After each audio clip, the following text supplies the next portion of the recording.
As jy jou Bybel by jou het, wil ek graag hê jy moet vir my oopmaak, daar by Johannes 20, van vers 1 tot 18. En ek wil graag met jou praat, rondom die tema dat Jesus het werklik opgestaan.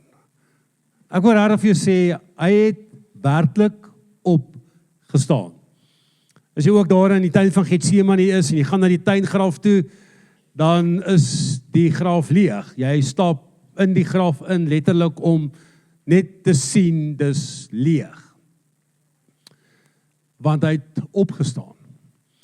En saam met dit wil ek vandag vir jou sê, dat ja, Jesus het werklik opgestaan, en tweedens is dat hy sien jou raak.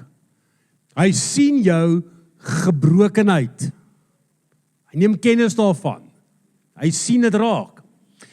Kom ons lees Johannes 20 van vers 1 tot 18. Vroeg op die eerste dag van die week kom Maria Magdalena by die graf terwyl dit nog donker was. Sy sien toe dat die klip van die graf weggeneem is.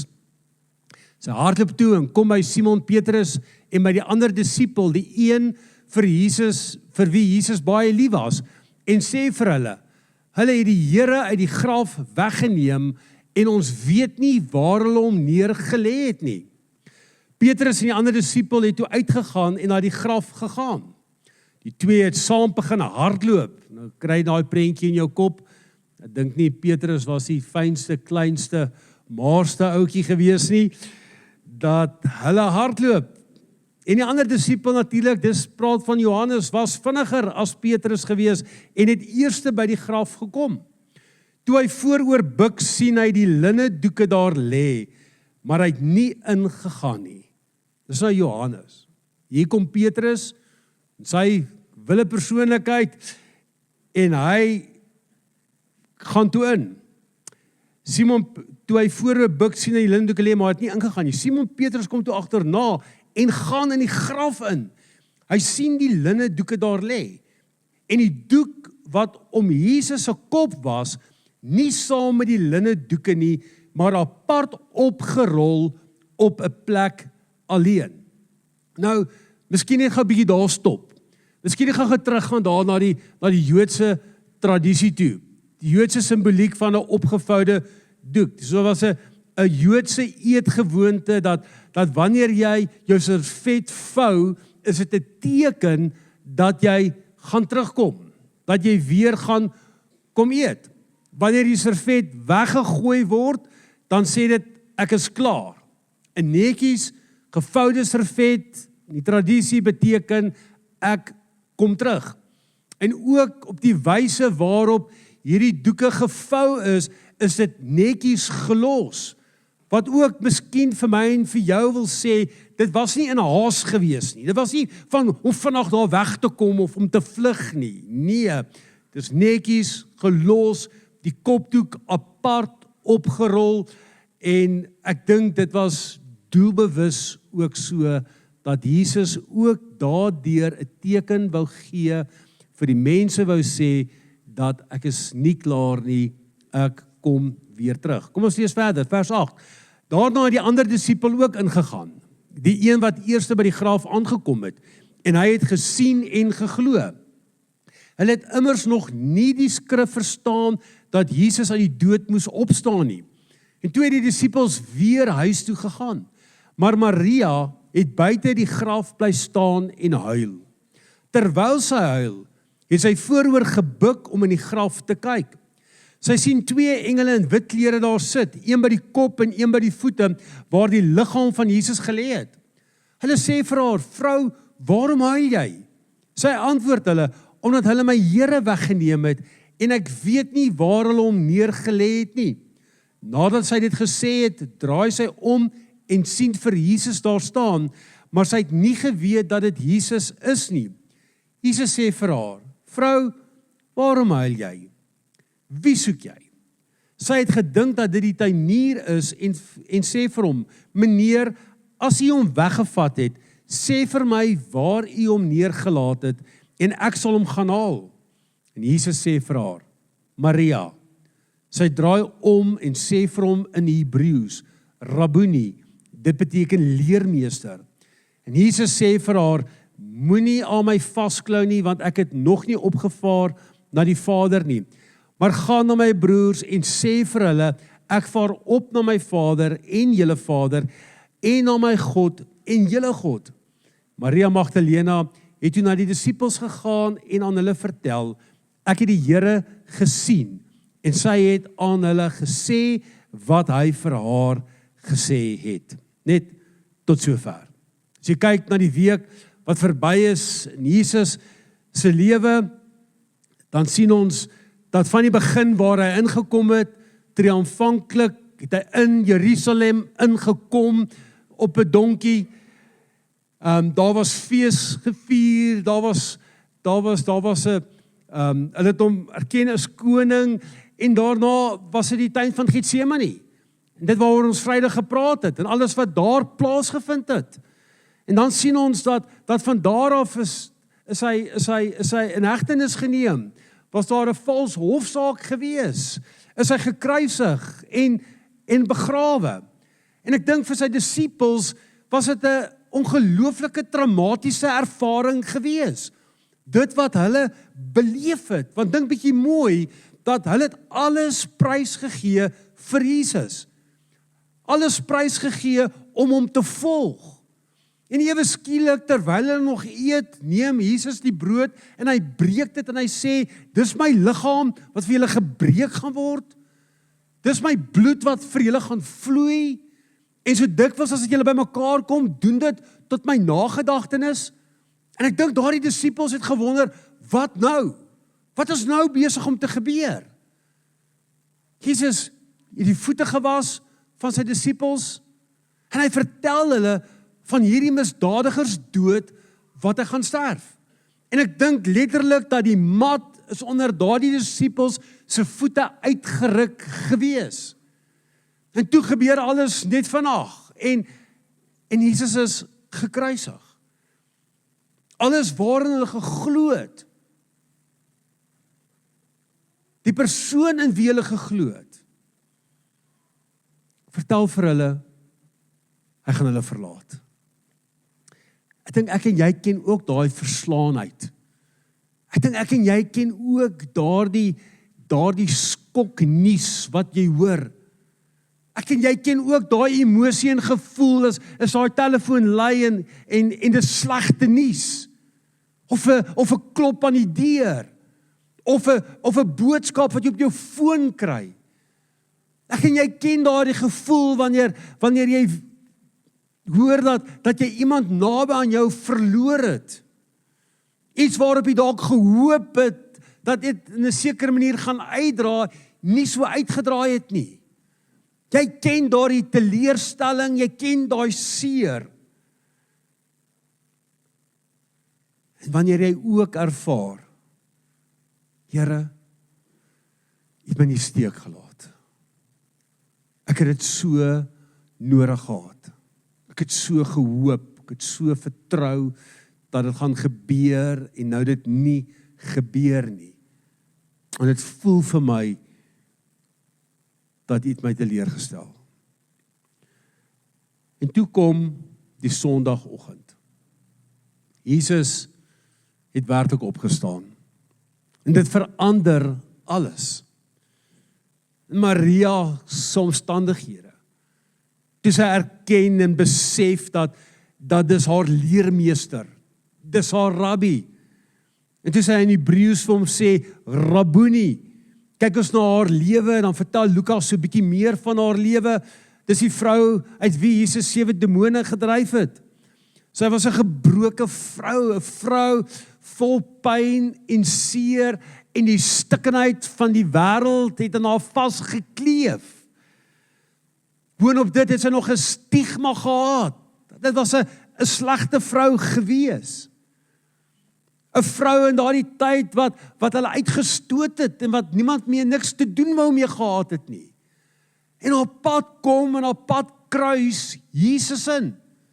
En die volgende oomblik toe verander haar lewe. Want dis wat gebeur wanneer Christus in jou lewe inkom, jou lewe verander. En so kom Jesus en hy kom maak haar vry. En hy kom maak haar los, en hy kom gee haar 'n tweede kans. 'n Kans wat die wêreld nie bereid was om vir haar te gee nie, kom hy, en hy kom gee haar weer opnuut 'n nuwe lewe. En sy begin hom volg. En oral waar Jesus gaan, is Maria ook. Selfs toe die ander klomp weggehardloop het, toe hulle bang geraak het by die kruis, was sy die een van hulle gewees wat gebly staan het. Sy is die een wat na die graf toe gegaan het met trane, met verwarring en skok. Dink vir haarself, ook by haarself gedink het, maar hoe kon dit gebeur het? Hoe het dit so vinnig gebeur? Iemand wie se lewe tot 'n stilstand geruk is. En hy sien haar. Hy roep haar en hy maak haar die eerste getuie wat hom sien. Hy ontmoet haar in daai spasie waarin sy is. Dit is amper asof Jesus van Maria wil sê, Maria, ek is okay. Ek is okay, hier's ek is okay. En ek dink in die tweede asem om vir haar te sê, en weet jy wat? Jy gaan ook okay wees. Dis okay. Die pad wat ek gestap het, is 'n pad wat ek moes gestap het. Maar hoe mooi in die konteks van Maria sien Jesus haar raak. En gaan maak hy tyd om haar eerste te ontmoet. Want weet jy hoekom? Want mense is vir die Here belangrik. Dis hoekom hy sê lewe kom gee het is vir mense. En daai mense klassifiseer ek en jy ook in. Dat hy is so lief vir jou en vir my ook. 'n Paar Sondae gelede het ons stil gestaan by Petrus en jy kan gaan op YouTube kyk. Ek wil nie nou alles herhaal wat ek gesê het nie, maar selfs Petrus, ook die een wat van Jesus al weggestap het. En tog kom Jesus ook en hy kom roep hom ook terug. Petrus, die visserman, die impulsiewe een, die onbeskofte een, die passievolle een, ek wou amper sê, die roekelose een, die rowwe diamant. Die een wat nie 'n filter voor sy mond gehad het nie. Die een wat beloof het, Here, ek sal U nooit verraai nie. Maar toe dit druk, en hy is onder druk, toe ontken hy Jesus. En dink aan daai oomblik, toe daardie haan kraai, en Petrus besef, ek het die een vir wie ek so lief is, teleurgestel.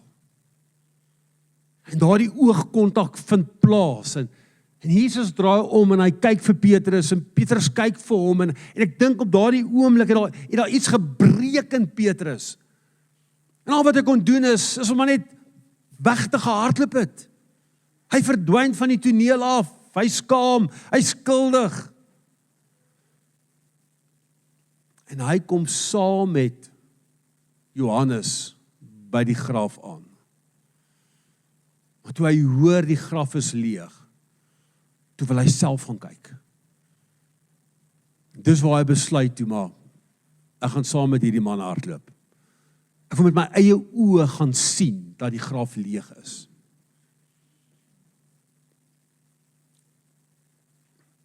Wag nie by die ingang nie, storm net in, sy eie oë sien. En dan die mooi Johannes 21, waar Jesus Petrus langs die see van Galilea ontmoet.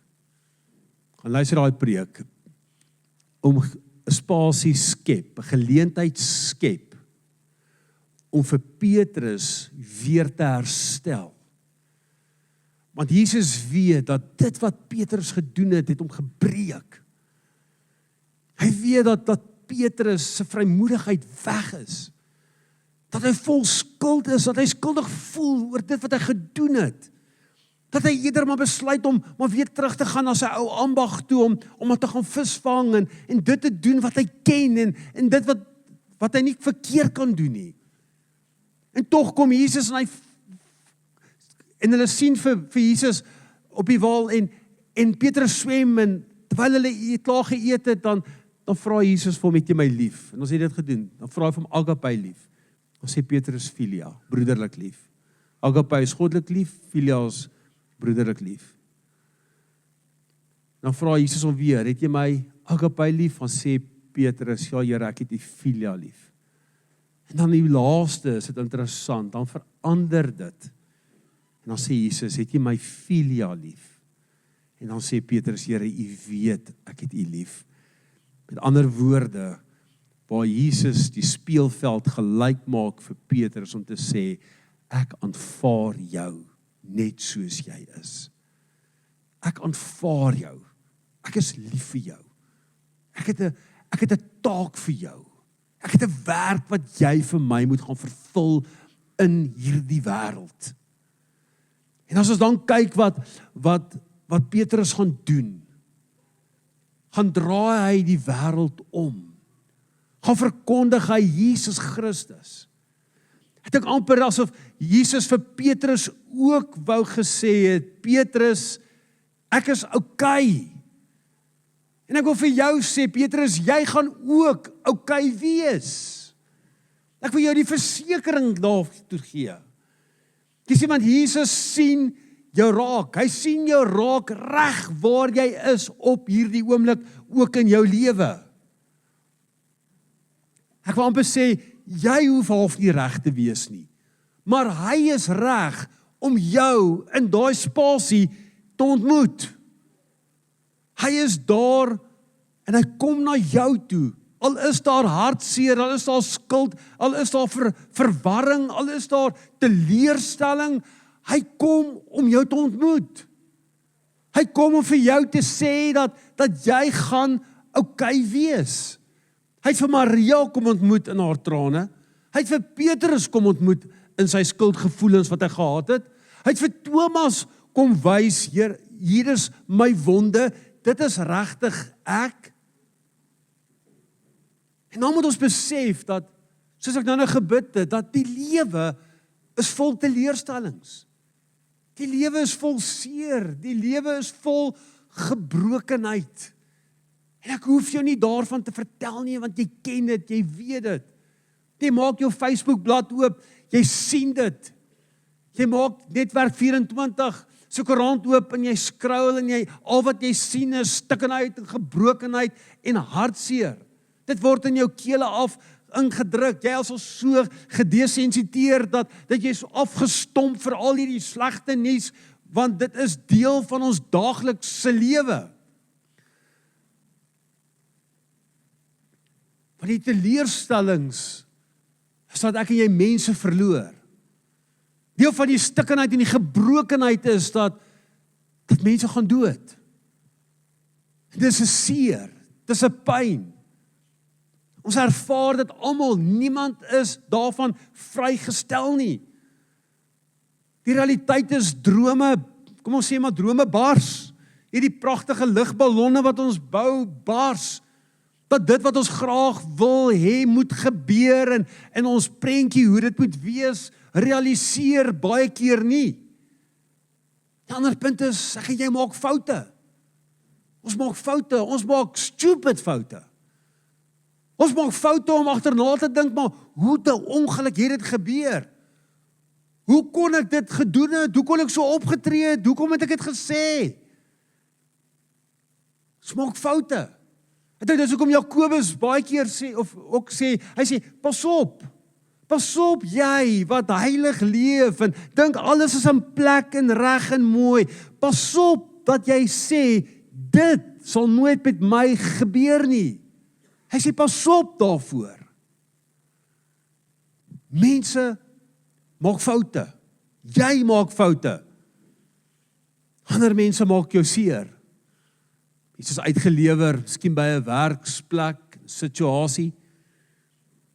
Daar's iemand daar met 'n los tong, wat verskriklik gly en sê wat hy of sy wil, en dit maak seer, en jy kom agter, dit het 'n impak op jou lewe.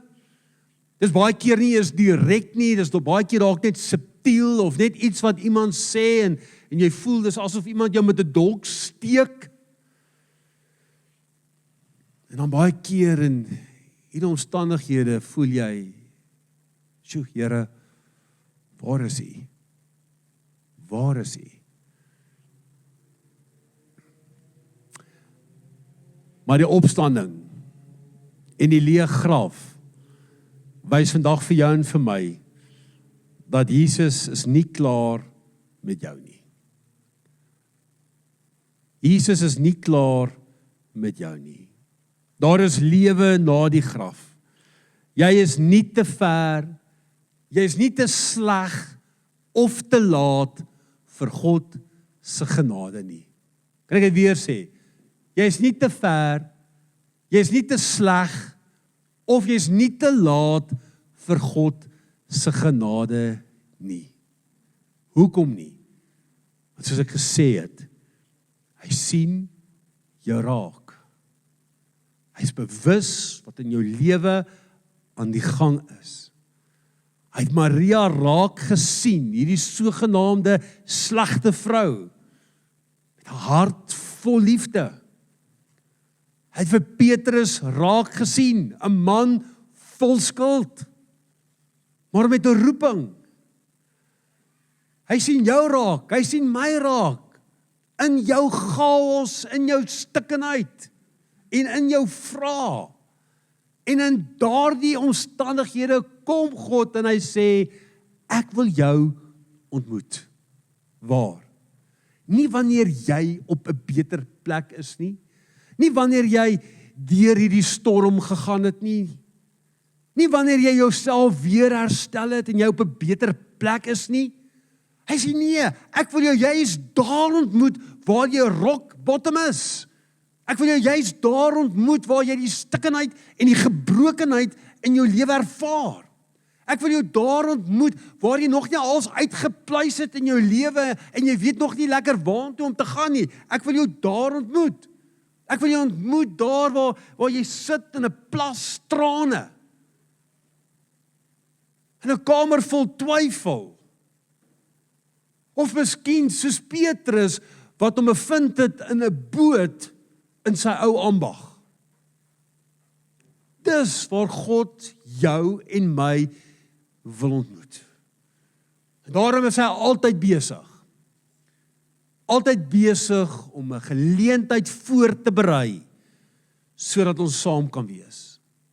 Hy is selfs op hierdie oomblik besig om vir ons plek voor te berei in Johannes 14 waar hy sê dat ek gaan na my Vader toe om vir julle 'n plek voor te berei sodat julle ook kan wees waar ek is. God is heeltyd besig om plek voor te berei, om geleenthede te skep waar hy jou en my kan ontmoet. Hy maak plek vir jou. Hy maak plek vir jou soos genoem het in sy Vader se huis. Hy maak plek vir jou in sy hart. En dis die hart van Jesus. Dis wat my opgewonde maak vir wie Jesus is. Want Jesus sien raak. Hy verstaan en hy herstel. Wil dit weer sê. Hy sien jou raak. Hy verstaan jou en hy het die begeerte om jou te herstel. Die opstanding is nie net vandag 'n historiese gebeurtenis wat plaasgevind het nie.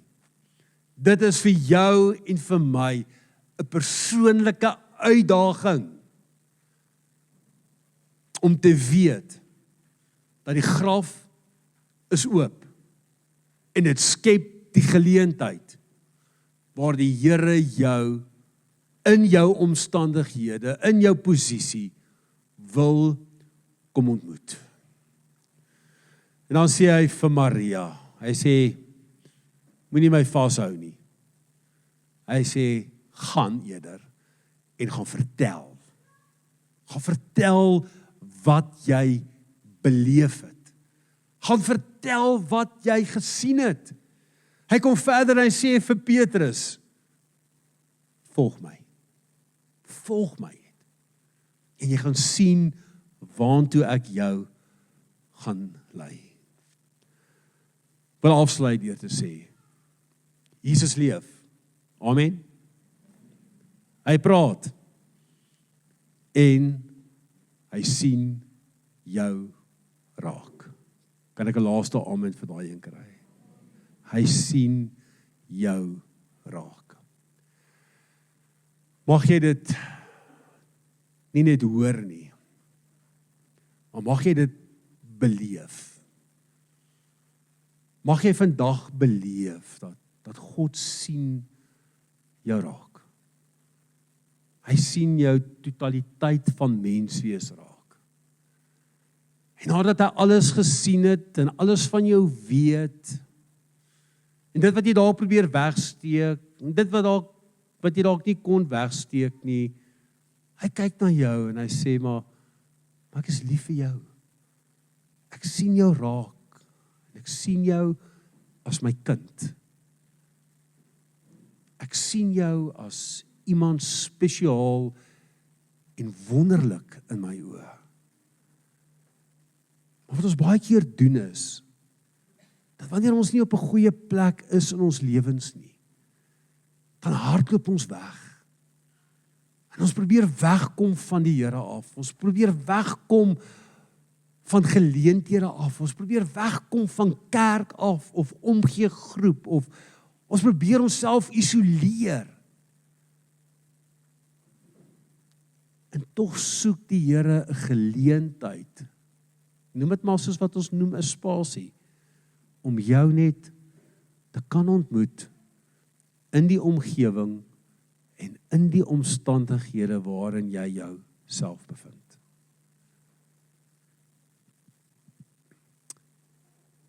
Mag jy vanmôre iets van dit beleef. Mag jy vandag beleef dat die Here sê, ek het jou op jou naam geroep. Jy is myne. En al gaan jy deur riviere, sal dit jou nie wegspoel nie. Al gaan jy deur vuur, sal die vlamme jou nie brand nie. En dan stop ons gewoonlik daar. En dan sê daai laaste gedeeltetjie, hy sê hoekom? Hy sê, omdat jy vir my kosbaar is, en omdat ek jou hoog ag, en omdat ek jou liefhet. Dis die God wat in jou lewe teenwoordig is. Kom ons sluit ons oë en dan bid ons saam.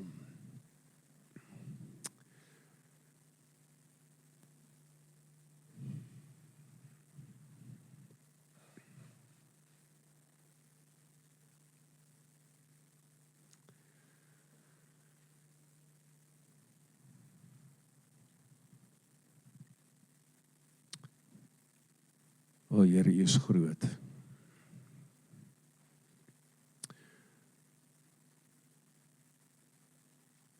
En as U vandag na ons kyk, Here, dan sien U ons raak.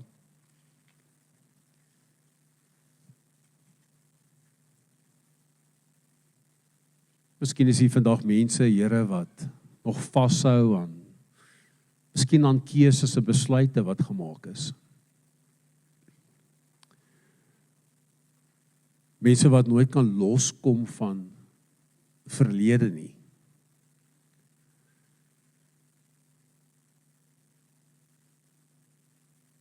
Mense wat dalk vandag teleurgesteld is. Die se drome dalk verpletterd is. 'n Verhouding miskien wat skeef geloop het. Miskien verhoudings wat stikkend is. Here, daardie het alles 'n impak op ons lewens. 'n Impak op ons welstand, Here. En dit sit 'n demper op, dit beroof ons van vrymoedigheid. Dit beroof ons om te wees wie ons moet wees. Want ons bly teruggaan na ons foute en ons mislukkings en ons teleurstellings. Maar dankie Here, dat U dit ook kom regstel het. as ons so in die voorbeelde kyk in die woord, dan sien ons daar die kanse wat U vir mense gee. En ons sien, Here, dat deurdat U vir ons aan die kruis kom sterf het U vir ons 'n duur prys kom betaal. En Here, U vergewe, U maak los, U herstel en U genees. En my gebed vanmôre is, Here, dat mense dit sal ervaar as 'n God wat ons steeds werksaam in ons lewens is. Wat ons steeds ons lewens wil herstel, sorgvuldiglik wil herstel, intentioneel wil herstel, tyd maak om te herstel. Here, sodat ons kan wees en kan leef, soos wat U graag wil hê, ons moet leef.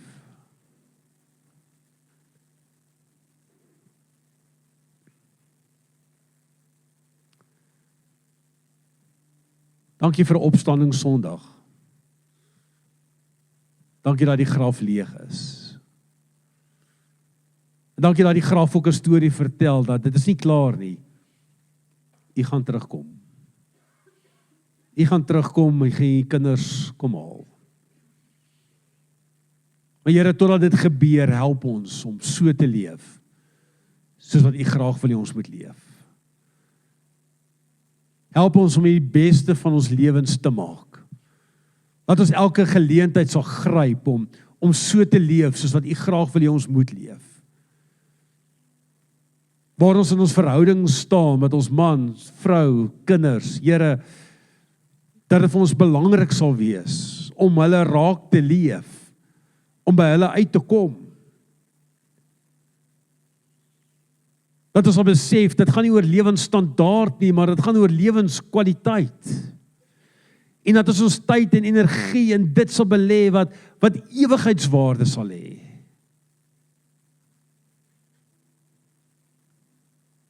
En dat ons daardeur nie net sal oorleef nie, maar dat ons waarlik sal leef as U kinders. Ons eer U daarvoor. En dankie weer eens vir wie U is. Dankie weer eens dat U die eerste tree gee. En dat U kom herstel en dat U kom vrymaak en dat U kom lewe gee. Ons bring U al die eer, al die lof. Kom aan U toe. Amen.